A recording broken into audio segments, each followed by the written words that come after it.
Halo semuanya, saya Florence Tabita dari kelas 10 MIPA. Pada kesempatan kali ini, saya ingin membahas perumpamaan tentang harta terpendam dan mutiara yang sangat berharga. Perumpamaan ini adalah perumpamaan terpendek yang pernah saya baca, dan perumpamaan ini terdapat dalam Matius 13 ayat 44 sampai 46. Di sini Yesus mengatakan, hal kerajaan sorga itu seumpama harta yang terpendam di ladang, yang ditemukan orang, lalu dipendamkannya lagi. Oleh sebab sukacitanya, pergilah ia menjual seluruh miliknya, lalu membeli ladang itu. Demikian pula, hal kerajaan sorga itu seumpama seorang pedagang yang mencari mutiara. Setelah ditemukannya mutiara yang sangat berharga itu, ia pun menjual seluruh miliknya, lalu membeli mutiara itu. Arti dari perumpamaan ini adalah bahwa kerajaan sorga itu adalah sesuatu yang sangat berharga daripada hal-hal duniawi di sini. Emas, perak, berlian, benda-benda tersebut atau hal-hal tersebut itu tidak bisa mengalahkan betapa berharganya sebuah kerajaan sorga itu. Nah, yang dimaksud kerajaan sorga di sini adalah kasih, damai sejahtera, dan sukacita. Di dunia yang fana ini, orang-orang berpikir bahwa uang adalah segalanya. Memang uang itu adalah aspek terpenting dalam semua kita bisa raih dengan uang. Tentu tidak kan? Menurut saya tidak. Karena kasih, sukacita, dan damai sejahtera hanya kita dapatkan daripada Tuhan. Banyak orang-orang terkenal, ini saya mengambil beberapa contoh, banyak orang-orang terkenal, artis-artis, pemain film, pemusik, dan sebagainya, mereka bunuh diri. Padahal kalau dipikir ya, mereka itu memiliki ketenaran, disukai banyak orang, popularitasnya ada, dan yang pastinya mereka memiliki duit yang banyak kan. Namun kenapa mereka bisa bunuh diri? Menurut saya adalah uang tidak bisa memberikan semua kebahagiaan. Mereka mengatakan bahwa kehidupan mereka tuh hampa, kosong, tidak ada apa-apanya, cuma itu aja. Dan ini adalah bukti bahwa kerajaan sorga adalah hal yang kita butuhkan dan itu sangat berharga dalam kehidupan kita. Kesimpulannya adalah bahwa kerajaan sorga adalah hal yang sangat berharga daripada hal-hal di dunia ini. Maka dari itu, menurut Injil Matius 6 ayat 33, carilah dahulu kerajaan Allah atau kerajaan sorga, maka semuanya akan ditambahkan kepadamu. Terima kasih.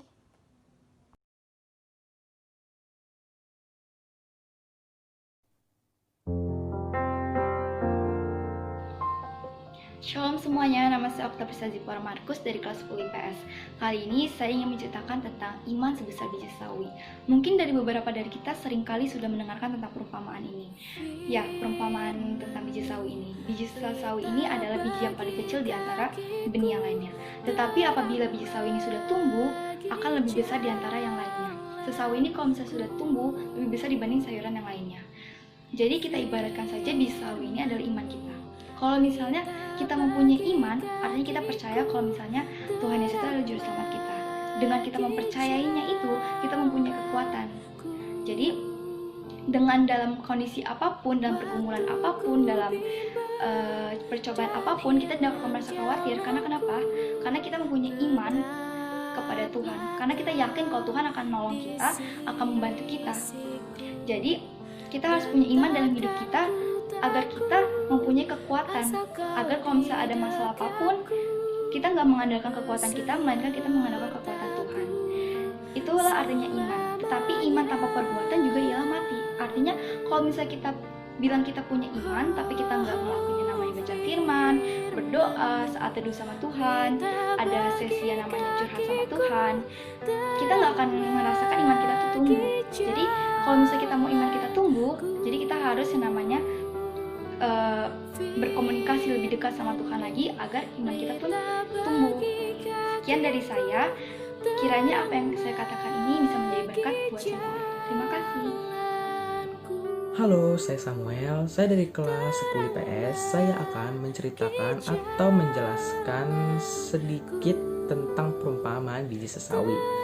Jadi, perumpamaan biji sesawi itu adalah perumpamaan yang diajarkan oleh Tuhan Yesus kepada para murid-muridnya. Mungkin dari beberapa orang menganggap biji sesawi itu adalah biji yang sangat kecil. Tapi setelah saya cari tahu dan saya telusuri, jadi biji sesawi itu kalau sudah ditanam akan menjadi tumbuhan atau tanaman yang sangat besar. Seperti yang telah saya baca pada Injil Matius 13 ayat 31 sampai 33, di kalangan Yahudi biji sesawi itu dan ragi digunakan sebagai istilah untuk menunjuk lokasi yang sangat kecil di wilayahnya. Jadi kontras antara kecil dan begitu besarnya pohon di kemudian hari merupakan hal yang ingin ditekankan oleh Yesus melalui perumpamaan biji sesawi. Jadi biji sesawi dan ragi itu menggambarkan kuasa yang tersembunyi yang secara diam-diam bekerja dan berdampak besar bagi banyak orang. Benih tertanam di dalam tanah itu memang kemudian akan tumbuh menjadi sebuah pohon yang besar yang akan digunakan sebagai tempat bersarangnya burung di atas pohon. Sampai saat ini pun masih banyak orang yang menganggap kerajaan Allah itu kecil, dianggap kecil, bahkan dianggap sebagai dongeng. Udah tau lah dongeng itu seperti apa, jadi cuman wah ternyata ada kerajaan Allah, wah ternyata kerajaan Allah itu seperti ini. Tapi setelah saya berpikir, kok orang bilang kerajaan Allah itu kecil ya? Berarti yang bilang kerajaan Allah itu kecil hanya orang yang memiliki iman yang sangat kecil dan tidak percaya akan adanya kerajaan Allah. Jadi bagi orang yang memiliki iman yang sangat besar dan percaya akan kerajaan Allah, marilah kita bersatu untuk membangun, untuk memberitakan, untuk menyiarkan kabar gembira ini bahwa kerajaan Allah itu ada. Sebab kita perlu mendoakan dan bersaksi agar kerajaan Allah berkarya bagi orang banyak. Jadi makna atau pesan yang dapat saya simpulkan dari perumpamaan biji sesawi yang kecil ini adalah di tangan Tuhan sesuatu yang biasa dapat menghasilkan sesuatu yang luar biasa. Sekian dari saya Samuel, semoga cerita dari perumpamaan ini atau yang dari saya jelaskan ini dapat berguna bagi kehidupan kita semua. Terima kasih, Tuhan Yesus memberkati. Shalom. Firman-Mu pelita bagi kakiku. Teman-teman semua, apa kabar? Semoga kalian sehat selalu, semoga kalian baik-baik selalu. Hari ini aku akan menceritakan kisah perumpamaan tentang 5 gadis yang bijaksana dan 5 gadis yang bodoh. Pada waktu itu tentang kerajaan sorga, tentang hal kerajaan sorga, seumpama 10 gadis. Mereka membawa pelita mereka untuk menyongsong para mempelai pria. Di antara gadis-gadis tersebut, 5 diantaranya adalah gadis yang bijaksana dan 5 yang lainnya adalah gadis yang bodoh. Para gadis yang bodoh, mereka membawa pelita mereka tanpa minyak. Jadi mereka hanya membawa pelitanya tanpa membawa minyak. Sedangkan para gadis yang bijaksana, mereka membawa pelita mereka dan juga membawa minyaknya. Jadi kalau misalnya kita bandingkan di zaman sekarang itu, kalau kita ibaratkan pelita itu seperti lilin. Jadi 5 gadis yang bijaksana tadi itu membawa lilin mereka sembari juga membawa korek. Kalau 5 gadis yang bodoh tadi, mereka membawa lilin mereka tetapi tidak membawa korek. Seperti itu. Jadi kita kembali ke ceritanya. Karena para pengantin pria, para mempelai pria itu tidak kunjung datang, akhirnya para gadis pun tertidur. Mereka tertidur. Di tengah malam, ada seorang yang berkata, ada seorang yang berseru, "Mempelai datang, songsonglah mereka." Akhirnya para gadis pun terbangun dan mereka membereskan pelita mereka. "Mempelai datang, songsonglah dia."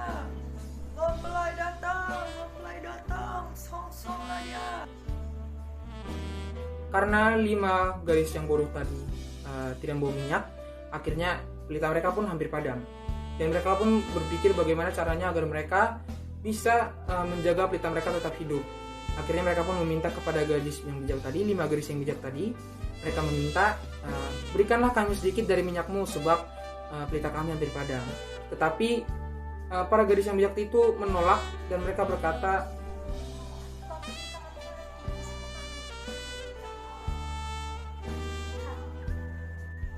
tidak, nanti minyak kami tidak akan cukup untuk aku dan kamu. Lebih baik kamu membeli ke penjual minyak yang ada di situ. Akhirnya para 5 gadis yang bodoh pun tadi, 5 gadis yang bodoh itu mereka membeli minyak itu. Tetapi saat mereka membeli, di waktu yang bersamaan juga para mempelai pria sudah siap untuk masuk ke ruang perkawinan dan pintu pun ditutup. Saat para 5 garis bodoh tadi sudah siap membeli, sudah selesai membeli minyaknya, mereka mengetahui bahwa pintu itu ditutup. Akhirnya mereka mengetok pintu itu dan bersuara keras, "Tuan, bukakan pintu untuk kami." Tetapi pengantin pria yang di dalam berbicara dan berkata, "Sesungguhnya aku tidak mengetahui engkau." Lalu para gadis bodoh pun membalas, "Tidak tuan, kami adalah pengantin wanitamu." Lalu pengantin pria pun membalas, "Karena itu berjaga-jagalah, sebab kamu tidak tahu hari maupun akan saatnya." Ya kawan-kawan, kita sudah mendengarkan tentang perumpamaan 5 gadis bodoh dan 5 gadis bijaksana. Di sini Tuhan pengen kita mengingat lagi tentang kisah orang bodoh yang membangun rumahnya di atas pasir dan orang bijaksana yang membangun rumahnya di atas batu. Orang bodoh ini melambangkan orang yang mendengarkan firman Tuhan tetapi tidak melakukannya dalam kehidupan sehari-hari. Sedangkan orang yang bijaksana ini adalah orang yang mendengarkan dan juga melaksanakan perintah Tuhan, firman Tuhan dalam kehidupan sehari-harinya. Sama seperti 5 gadis bodoh dan 5 gadis bijaksana ini. Mereka, sebagaimana 5 gadis bijaksana ini, mereka mempersiapkan pelita mereka dan mempersiapkan juga minyaknya untuk menyongsong tuan mereka atau mempelai prianya ini.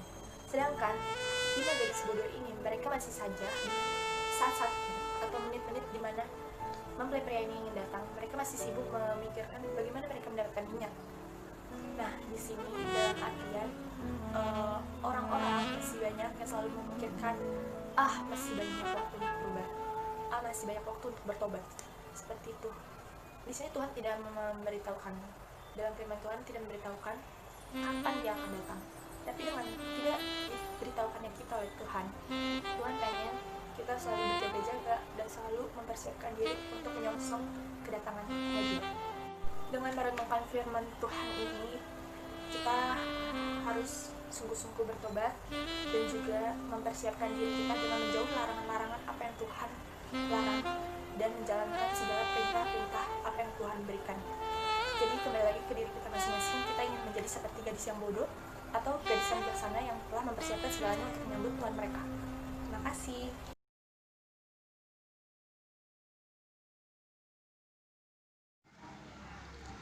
Perumpamaan tentang anak yang hilang diambil dari Injil Lukas bab 15 ayat 11 sampai 32. Ada seorang mempunyai 2 anak laki-laki. Yang bungsu berkata kepada ayahnya, "Bapa, berikanlah aku sebagian harta milik kita yang menjadi hakku." Lalu ayahnya membagikan harta di antara mereka. Beberapa hari kemudian, si bungsu menjual seluruh hartanya dan pergi ke negeri yang jauh. Di sana ia memuruskan seluruh hartanya dan hidup berfoya-foya. Ia memuruskan seluruh bagiannya. Timbullah bencana di negeri itu dan ia pun mulai melarat. Lalu ia bekerja kepada seorang majikan di negeri itu dan menyuruhnya pergi ke ladang untuk menjaga babinya. Lalu ia ingin mengisi perutnya dan ampas yang menjadi makanan babi, tetapi tidak seorang pun yang memberikannya. Lalu ia menyadari keadaannya, katanya, "Betapa banyak orang upahan bapakku yang berlimpah makanannya, tetapi aku di sini mati kelaparan." Maka bangkitlah dia dan pergi kepada bapaknya. Dan ketika ia masih jauh, ayahnya telah melihatnya. Lalu tergeraklah hatinya oleh belas kasihan dan mendapatkan anaknya merangkul dan menciumnya. Kata anak itu kepadanya, Bapa, aku telah berdosa terhadap surga dan terhadap Bapa. Aku tidak layak lagi disebut sebagai anak Bapa. Tetapi ayah itu berkata kepada hamba-hambanya, berikanlah jubah yang terbaik dan pakaikanlah kepadanya, dan kenakanlah cincin di jarinya dan sepatu pada kakinya. Ambillah anak lembu tambun itu, sembelihlah dia, dan mari kita makan bersama dan bersuka cita. Tetapi anak yang sulung berada di ladang, dan ketika ia pulang, ia mendengar suara seruling dan bunyi tari-tarian. Lalu ia memanggil seorang hamba, dan ia bertanya kepada hamba tersebut. Dan jawabnya, adikmu telah kembali, dan ayahmu telah menyembelih seekor anak lembu tambun, karena ayahmu telah mendapatkan anaknya kembali dengan sehat. Maka marahlah anak sulung itu, dan ia tidak mau masuk. Lalu ayahnya keluar, dan anak sulung itu berkata, Bapak, telah bertahun-tahun aku melayanimu, dan aku tidak pernah melanggar perintah Bapak. Tetapi kepadaku, Bapak belum pernah memberikan aku seekor anak lembu tambun untuk bersukacita dengan sahabat-sahabatku. Tetapi baru saja datang anak Bapak yang telah menghabiskan hartanya dengan pelacur-pelacur. Lalu Bapak menyembelih seekor anak lembu tambun kepada dia. Kata ayahnya kepada anak itu, anakku, kau telah lama bersama denganku. Segala kepunyaanku adalah milik kamu juga. Kita patut bersukacita dan bergembira, karena adikmu telah mati dan bangkit kembali. Adikmu telah hilang dan didapatkan kembali. Makna yang terdapat dari perumpamaan tentang anak yang hilang sering digunakan untuk menggambarkan kesetiaan Allah yang sering digambarkan sebagai Bapa, yang tidak pernah berubah sekalipun umatnya digambarkan sebagai anak sering menyakiti hatinya dan meninggalkannya untuk pergi menikmati kesenjangan duniawi, digambarkan sebagai negeri yang jauh.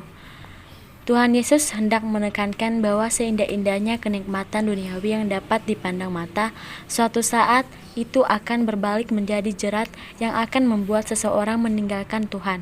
Apabila kenikmatan itu dikejar melebihi apapun, bahkan kenikmatan yang kelihatannya tidak berdosa sekalipun. Demikianlah Injil Tuhan. Terpujilah Kristus.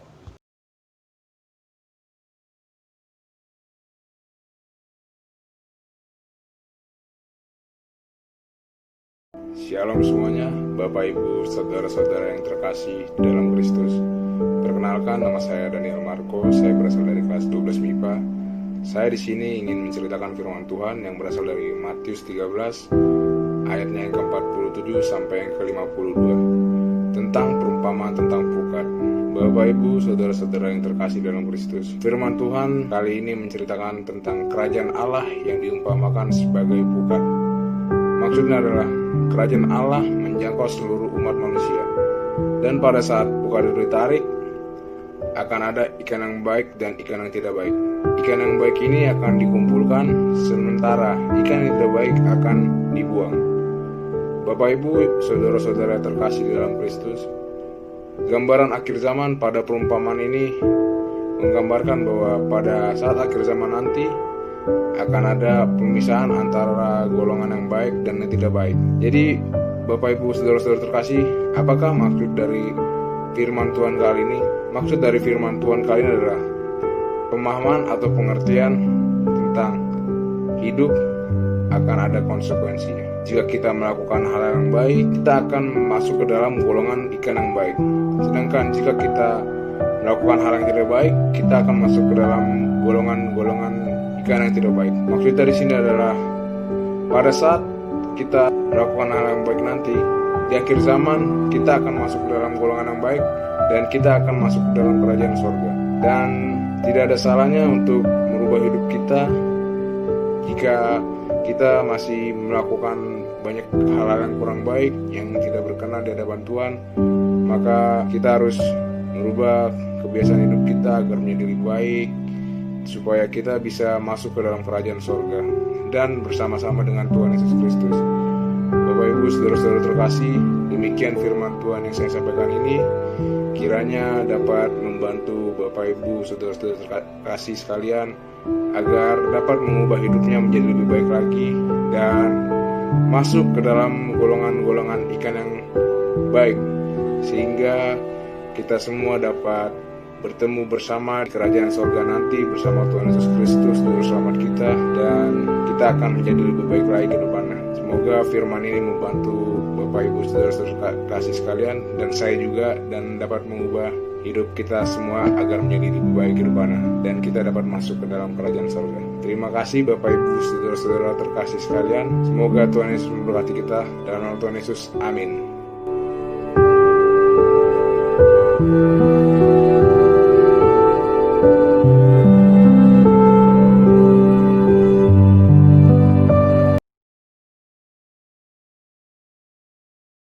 Shalom saudara-saudaraku yang terkasih di dalam Tuhan. Kita bersyukur karena perkenanan dan kasih karunia Tuhan menyertai sepanjang hidup kita. Oleh karena itu, saya akan mengulas kembali dan memberikan suatu pemahaman dalam sebuah cerita storytelling ini mengenai bagaimana perumpamaan yang Tuhan berikan dalam perumpamaan buah ara yang tidak berbuah. Di sini kita akan melihat apa latar belakang dan kesimpulan daripada cerita perumpamaan tersebut, di mana Tuhan pada saat itu bersama murid-muridnya. Ia sedang berbondong-bondong dan melihat sebuah pohon ara, yang dimana pohon ara tersebut adalah pohon anggur yang sudah kekeringan, yang sudah lama tidak berbuah. Di sini datanglah seorang petugas kebun anggur yang saat itu sedang berbincang-bincang bersama dengan Tuhan Yesus. Lalu kemudian petugas itu mengatakan dan berkata, "Tuhan, sudah 3 tahun buah anggur di tempat ini tidak berbuah." Lalu Yesus menjawab, "Barang siapa mengeluarkan pembendaraan yang baik dari tempat yang baik akan mengeluarkan dan menghasilkan buah yang baik. Tetapi jika tidak, itu adalah kebalikannya, mengeluarkan suatu pembendaraan yang buruk. Demikian juga dengan buah yang dihasilkan dari pohon ara tersebut." Bagaimana Tuhan menginginkan dalam hidup kita sebagai manusia seringkali penuh dengan keinginan-keinginan duniawi, di mana Tuhan mau melihat progres, perubahan dalam hidup ini tertata. Tapi setiap dalam langkah hidup, kita tidak boleh meninggalkan Tuhan. Dari cerita ini kita dapat melihat saudara-saudaraku yang terkasih, bagaimana Tuhan menginginkan kita sebagai wujud daripada rupanya menjadi serupa dan segambar dengan Dia, dan memberikan hati dan jiwa yang tulus, hati yang bersih, hati yang mau terbuka dan takut akan Dia.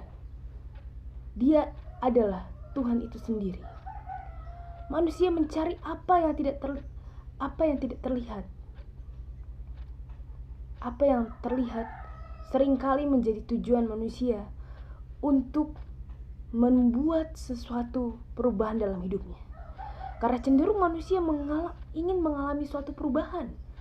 Tapi daripada perumpamaan ini kita dapat melihat bahwa jika perkataan dan perbuatan kita tidak sesuai dengan apa yang kita melakukan dalam hidup, maka sumber dari kehidupan itu sendiri tidak akan tercapai apa yang kita menginginkan dalam hidup ini. Kita selalu mencari kekekalan, mau mendapatkan hal yang instan dan yang baik hanya daripada Tuhan, tetapi tidak mau mengalami suatu proses yang buruk. Dalam hidup ini bukan kita mencari tujuannya, tetapi kita mencari prosesnya.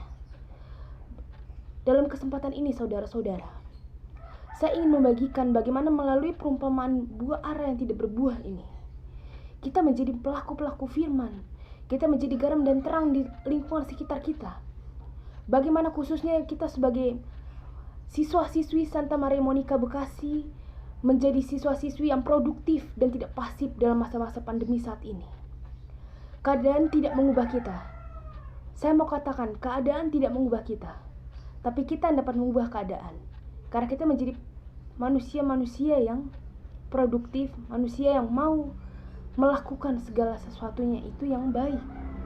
Supaya dalam setiap langkah hidup kita tuh terarah dan tertuju hanya kepada Tuhan. Terima kasih. Pada kesempatan kali ini, mohon maaf bila ada kekurangan yang saya sampaikan. Tuhan Yesus memberkati kita semua. Amin.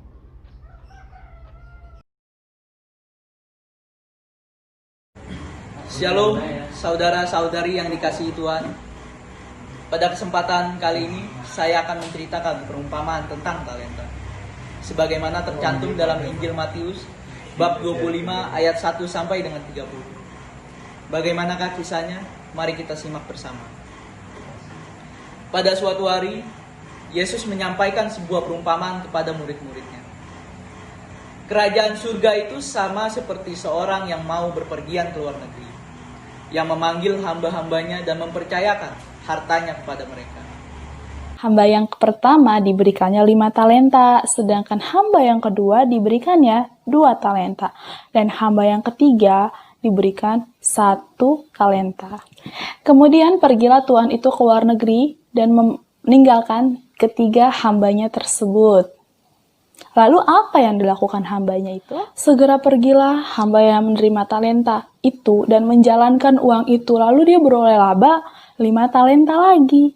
Dan hamba yang kedua sama seperti yang dilakukan oleh hamba yang kelima. Dia pergi menjalankan uang itu dan memperoleh laba 2 kali lipat. Tetapi hamba yang ketiga pergi dan menggali lubang di dalam tanah dan menyembunyikan uang tuannya itu. Tidak lama, pulanglah tuan daripada hamba-hambanya itu, dan bertanyalah tuannya kepada hamba-hambanya, apa yang sudah engkau lakukan terhadap hartaku? Apakah engkau menghasilkan sesuatu dari harta yang sudah kuberikan kepadamu, talenta yang sudah kuberikan kepadamu? Lalu datanglah hamba yang pertama dan berkata, Tuan, engkau sudah memberikan aku 5 talenta, dan lihat, aku menghasilkan 5 laba dari talenta yang kau berikan.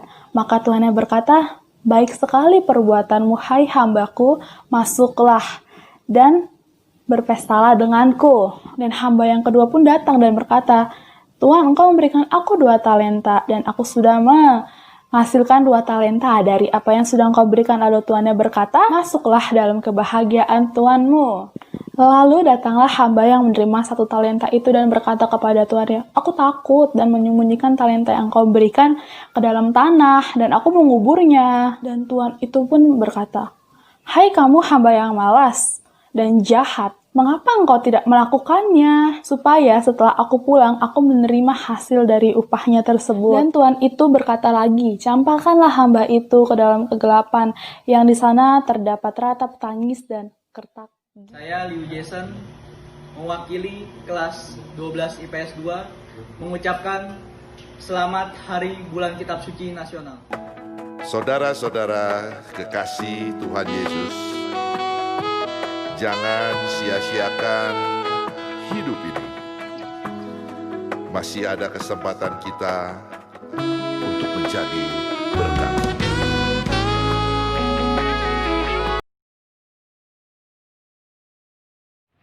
Perumpamaan tentang lalang di antara gandum. Yesus membentangkan suatu perumpamaan lain lagi kepada mereka. Katanya, hal kerajaan sorga itu seumpama orang yang menaburkan benih yang baik di ladangnya. Tetapi pada waktu semua orang tidur, datanglah musuhnya menaburkan benih lalang di antara gandum itu, lalu pergi. Ketika gandum itu tumbuh dan mulai berbulir, nampak jugalah lalang itu. Maka datanglah hamba-hamba tuan ladang itu kepadanya dan berkata, Tuan, bukankah benih baik yang Tuan taburkan di ladang Tuan? Dari manakah lalang itu? Jawab tuan itu, seorang musuh yang melakukannya. Lalu berkatalah hamba-hamba itu kepadanya, jadi maukah Tuan supaya kami pergi mencabut lalang itu?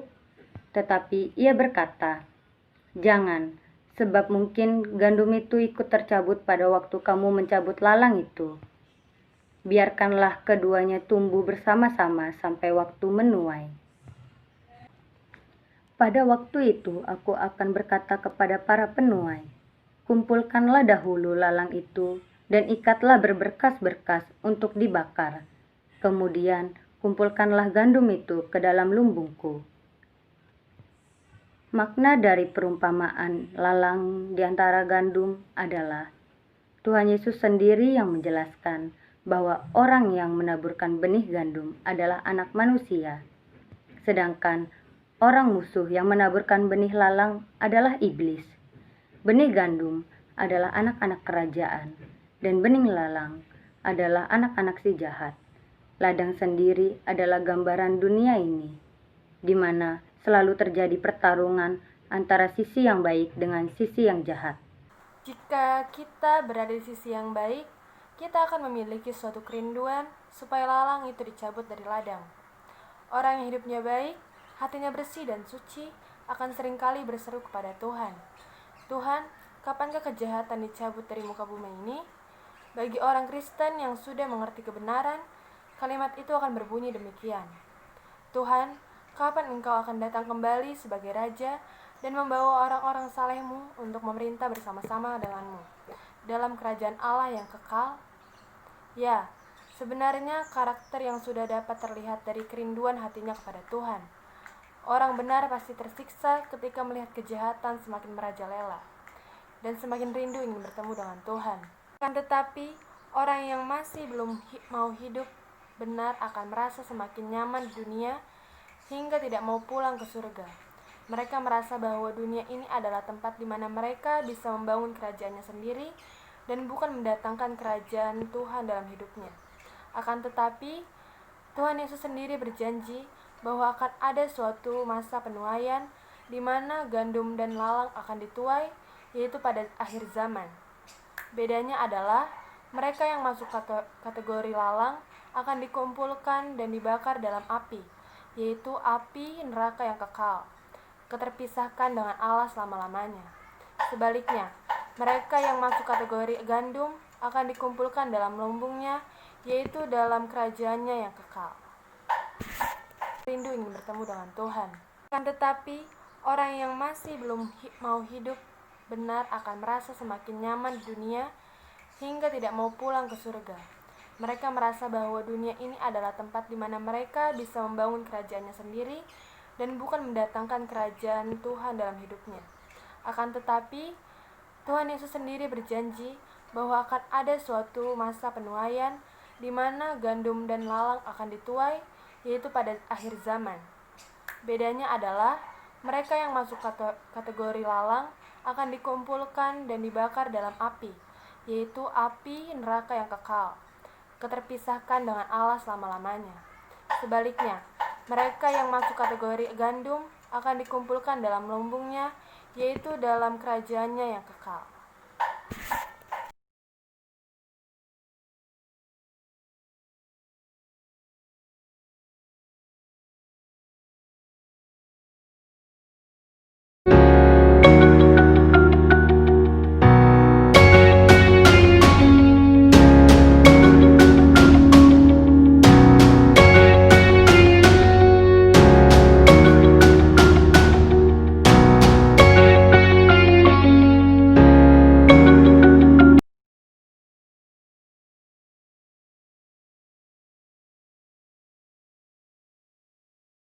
Teman-teman semua, apa kabar? Semoga kalian sehat selalu, semoga kalian baik-baik selalu. Hari ini aku akan menceritakan kisah perumpamaan tentang 5 gadis yang bijaksana dan 5 gadis yang bodoh. Pada waktu itu tentang kerajaan sorga, tentang hal kerajaan sorga, seumpama 10 gadis. Mereka membawa pelita mereka untuk menyongsong para mempelai pria. Di antara gadis-gadis tersebut, 5 diantaranya adalah gadis yang bijaksana dan 5 yang lainnya adalah gadis yang bodoh. Para gadis yang bodoh, mereka membawa pelita mereka tanpa minyak. Jadi mereka hanya membawa pelitanya tanpa membawa minyak. Sedangkan para gadis yang bijaksana, mereka membawa pelita mereka dan juga membawa minyaknya. Jadi kalau misalnya kita bandingkan di zaman sekarang itu, kalau kita ibaratkan pelita itu seperti lilin. Jadi 5 gadis yang bijaksana tadi itu membawa lilin mereka sembari juga membawa korek. kalau 5 gadis yang bodoh tadi, mereka membawa lilin mereka, tetapi tidak membawa korek. Seperti itu. Jadi kita kembali ke ceritanya. Karena para pengantin pria, para mempelai pria itu tidak kunjung datang, akhirnya para gadis pun tertidur. Mereka tertidur. Di tengah malam, ada seorang yang berkata, ada seorang yang berseru, "Mempelai datang, songsonglah mereka." Akhirnya para gadis pun terbangun dan mereka membereskan pelita mereka. Mempelai datang, songsonglah dia. Mempelai datang, songsonglah dia. Karena 5 gadis yang bodoh tadi tidak membawa minyak, akhirnya pelita mereka pun hampir padam. Dan mereka pun berpikir bagaimana caranya agar mereka bisa menjaga pelita mereka tetap hidup. Akhirnya mereka pun meminta kepada gadis yang bijak tadi, 5 gadis yang bijak tadi.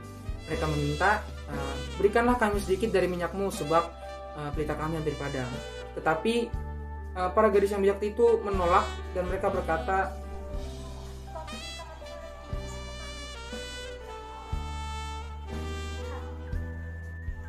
tidak, nanti minyak kami tidak akan cukup untuk aku dan kamu. Lebih baik kamu membeli ke penjual minyak yang ada di situ. Akhirnya para 5 gadis yang bodoh pun tadi, 5 gadis yang bodoh itu mereka membeli minyak itu. Tetapi saat mereka membeli, di waktu yang bersamaan juga para mempelai pria sudah siap untuk masuk ke ruang perkawinan dan pintu pun ditutup. Saat para 5 gadis bodoh tadi sudah siap membeli, sudah selesai membeli minyaknya, mereka mengetahui bahwa pintu itu ditutup. Akhirnya mereka mengetok pintu itu dan bersuara keras, "Tuan, bukakan pintu untuk kami." Tetapi pengantin pria yang di dalam berbicara dan berkata, "Sesungguhnya aku tidak mengetahui engkau." Lalu para gadis bodoh pun membalas, "Tidak, Tuan, kami adalah pengantin wanitamu." Lalu pengantin pria pun membalas, "Karena itu berjaga-jagalah, sebab kamu tidak tahu hari maupun akan saatnya." Ya kawan-kawan, kita sudah mendengarkan tentang perumpamaan 5 gadis bodoh dan 5 gadis bijaksana. Di sini Tuhan pengen kita mengingat lagi tentang kisah orang bodoh yang membangun rumahnya di atas pasir dan orang bijaksana yang membangun rumahnya di atas batu. Orang bodoh ini melambangkan orang yang mendengarkan firman Tuhan tetapi tidak melakukannya dalam kehidupan sehari-hari. Sedangkan orang yang bijaksana ini adalah orang yang mendengarkan dan juga melaksanakan firman Tuhan dalam kehidupan sehari-harinya. Sama seperti 5 gadis bodoh dan 5 gadis bijaksana ini. Mereka, sebagaimana 5 gadis bijaksana ini, mereka mempersiapkan pelita mereka dan mempersiapkan juga minyaknya untuk menyongsong tuan mereka atau mempelai prianya ini. Sedangkan 5 gadis bodoh ini, mereka masih saja saat-saat atau menit-menit di mana mempelai pria ini ingin datang, mereka masih sibuk memikirkan bagaimana mereka mendapatkan minyak. Nah, di sini dalam artian orang-orang masih banyak yang selalu memikirkan masih banyak waktu untuk berubah, masih banyak waktu untuk bertobat. Seperti itu. Di sini Tuhan tidak memberitahukan, dalam firman Tuhan tidak memberitahukan kapan dia akan datang. Tapi dengan tidak diberitahukannya kita oleh Tuhan pengen kita selalu berjaga-jaga dan selalu mempersiapkan diri untuk menyongsong kedatangannya juga. Dengan merenungkan firman Tuhan ini, kita harus sungguh-sungguh bertobat dan juga mempersiapkan diri kita dengan menjauhi larangan-larangan apa yang Tuhan larang dan menjalankan segala perintah-perintah apa yang Tuhan berikan. Jadi kembali lagi ke diri kita masing-masing, kita ingin menjadi seperti gadis yang bodoh atau gadis yang bijaksana yang telah mempersiapkan segalanya untuk menyambut Tuhan mereka. Terima kasih. Perumpamaan tentang anak yang hilang diambil dari Injil Lukas bab 15 ayat 11 sampai 32. Ada seorang mempunyai 2 anak laki-laki. Yang bungsu berkata kepada ayahnya, "Bapa, berikanlah aku sebagian harta milik kita yang menjadi hakku." Lalu ayahnya membagikan harta di antara mereka. Beberapa hari kemudian, si bungsu menjual seluruh hartanya dan pergi ke negeri yang jauh. Di sana ia memuruskan seluruh hartanya dan hidup berfoya-foya. Ia memuruskan seluruh bagiannya. Timbullah bencana di negeri itu dan ia pun mulai melarat. Lalu ia bekerja kepada seorang majikan di negeri itu dan menyuruhnya pergi ke ladang untuk menjaga babinya. Lalu ia ingin mengisi perutnya dan ampas yang menjadi makanan babi, tetapi tidak seorang pun yang memberikannya.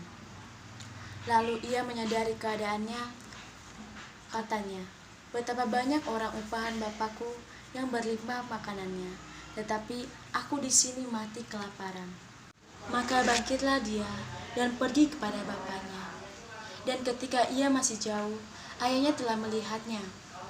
Lalu tergeraklah hatinya oleh belas kasihan dan mendapatkan anaknya merangkul dan menciumnya. Kata anak itu kepadanya, "Bapa, aku telah berdosa terhadap surga dan terhadap Bapa. Aku tidak layak lagi disebut sebagai anak Bapa." Tetapi ayah itu berkata kepada hamba-hambanya, "Berikanlah jubah yang terbaik dan pakaikanlah kepadanya, dan kenakanlah cincin di jarinya dan sepatu pada kakinya. Ambillah anak lembu tambun itu, sembelihlah dia, dan mari kita makan bersama dan bersuka cita." Tetapi anak yang sulung berada di ladang, dan ketika ia pulang, ia mendengar suara seruling dan bunyi tari-tarian. Lalu ia memanggil seorang hamba, dan ia bertanya kepada hamba tersebut. Dan jawabnya, "Adikmu telah kembali, dan ayahmu telah menyembelih seekor anak lembu tambun, karena ayahmu telah mendapatkan anaknya kembali dengan sehat." Maka marahlah anak sulung itu, dan ia tidak mau masuk. Lalu ayahnya keluar, dan anak sulung itu berkata, "Bapak, telah bertahun-tahun aku melayanimu, dan aku tidak pernah melanggar perintah Bapak. Tetapi kepadaku, Bapak belum pernah memberikan aku seekor anak lembu tambun untuk bersukacita dengan sahabat-sahabatku. Tetapi baru saja datang anak Bapak yang telah menghabiskan hartanya dengan pelacur-pelacur. Lalu Bapak menyembelih seekor anak lembu tambun kepada dia." Kata ayahnya kepada anak itu, "Anakku, kau telah lama bersama denganku. Segala kepunyaanku adalah milik kamu juga. Kita patut bersukacita dan bergembira, karena adikmu telah mati dan bangkit kembali. Adikmu telah hilang dan didapatkan kembali." Makna yang terdapat dari perumpamaan tentang anak yang hilang sering digunakan untuk menggambarkan kesetiaan Allah yang sering digambarkan sebagai Bapa, yang tidak pernah berubah sekalipun umatnya digambarkan sebagai anak sering menyakiti hatinya dan meninggalkannya untuk pergi menikmati kesenjangan duniawi, digambarkan sebagai negeri yang jauh. Tuhan Yesus hendak menekankan bahwa seindah-indahnya kenikmatan duniawi yang dapat dipandang mata, suatu saat itu akan berbalik menjadi jerat yang akan membuat seseorang meninggalkan Tuhan. Apabila kenikmatan itu dikejar melebihi apapun, bahkan kenikmatan yang kelihatannya tidak berdosa sekalipun. Demikianlah Injil Tuhan. Terpujilah Kristus. Shalom, saudara-saudari yang dikasihi Tuhan. Pada kesempatan kali ini, saya akan menceritakan perumpamaan tentang talenta. Sebagaimana tercantum dalam Injil Matius, bab 25 ayat 1 sampai dengan 30. Bagaimanakah kisahnya? Mari kita simak bersama. Pada suatu hari, Yesus menyampaikan sebuah perumpamaan kepada murid-muridnya. Kerajaan surga itu sama seperti seorang yang mau berpergian ke luar negeri, yang memanggil hamba-hambanya dan mempercayakan hartanya kepada mereka. Hamba yang pertama diberikannya 5 talenta, sedangkan hamba yang kedua diberikannya 2 talenta, dan hamba yang ketiga diberikan 1 talenta. Kemudian pergilah tuan itu ke luar negeri dan meninggalkan ketiga hambanya tersebut. Lalu apa yang dilakukan hambanya itu? Segera pergilah hamba yang menerima talenta itu dan menjalankan uang itu. Lalu dia beroleh laba 5 talenta lagi. Dan hamba yang kedua sama seperti yang dilakukan oleh hamba yang kelima. Dia pergi menjalankan uang itu dan memperoleh laba 2 kali lipat. Tetapi hamba yang ketiga pergi dan menggali lubang di dalam tanah dan menyembunyikan uang tuannya itu. Tidak lama, pulanglah tuan daripada hamba-hambanya itu. Dan bertanyalah tuannya kepada hamba-hambanya, apa yang sudah engkau lakukan terhadap hartaku? Apakah engkau menghasilkan sesuatu dari harta yang sudah kuberikan kepadamu, talenta yang sudah kuberikan kepadamu? Lalu datanglah hamba yang pertama dan berkata, Tuan, engkau sudah memberikan aku 5 talenta, dan lihat, aku menghasilkan 5 laba dari talenta yang kau berikan. Maka tuannya berkata, baik sekali perbuatanmu, hai hambaku, masuklah dan berpestalah denganku. Dan hamba yang kedua pun datang dan berkata, Tuan, engkau memberikan aku 2 talenta, dan aku sudah menghasilkan 2 talenta dari apa yang sudah engkau berikan. Lalu tuannya berkata, masuklah dalam kebahagiaan tuanmu. Lalu datanglah hamba yang menerima 1 talenta itu dan berkata kepada tuannya, aku takut dan menyembunyikan talenta yang kau berikan ke dalam tanah, dan aku menguburnya. Dan tuan itu pun berkata, hai kamu hamba yang malas dan jahat, mengapa engkau tidak melakukannya, supaya setelah aku pulang, aku menerima hasil dari upahnya tersebut. Dan tuan itu berkata lagi, campakkanlah hamba itu ke dalam kegelapan, yang di sana terdapat ratap tangis dan kertak. Saya Liu Jason, mewakili kelas 12 IPS 2, mengucapkan selamat Hari Bulan Kitab Suci Nasional. Saudara-saudara kekasih Tuhan Yesus, jangan sia-siakan hidup ini.